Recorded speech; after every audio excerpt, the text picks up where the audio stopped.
of Egyptian walking onions, and you can see they're looking much more mature. These are some of their offspring that planted themselves last year. As I said, these guys will form bulbils, and then this little sprout will as well. Eventually they will go clunk over and they plant themselves. So yeah, this batch is looking great. I planted a few, kind of spread them out over there, and planted them all down in the lower garden, and they are just doing fine. These are the Egyptian walking onions that I planted in the fall.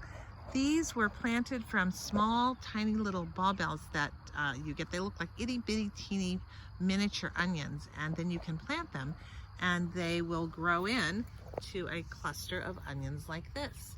Now, I've talked about these before, and I'm really glad that I get to show you what they look like as they're growing, because they are very unusual plants.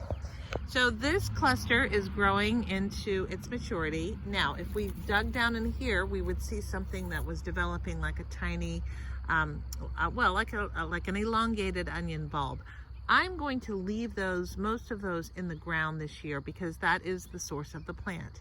As long as that's growing, it'll continue to produce the top growth, and it'll continue to be perennial. Now, once I get a bunch growing, and I have a lot of them growing, I will harvest a few of them each year to use as regular onions.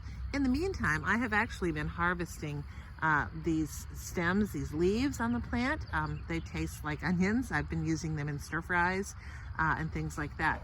What you're seeing develop here is a little miniature onion, a little tiny onion, one of the bulbils.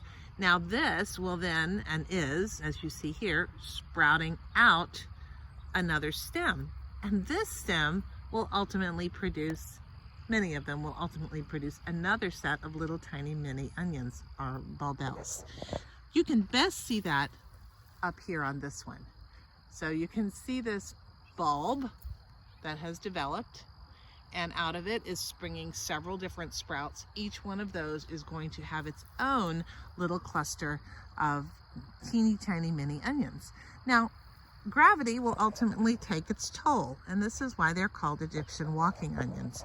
Eventually, these plants will grow tall, all of these will sprout, and this plant will literally bend over, and it will plant itself, and you'll get another cluster of onions like this growing up. Or you can harvest them and eat them, or you can harvest the bulbils and then plant them where you want them, which is how I've gotten my onion patch down here in the lower garden going.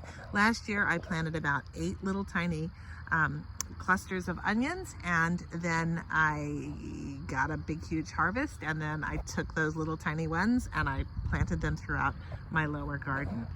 So they're very cool, they taste good, and they're called Egyptian walking onions.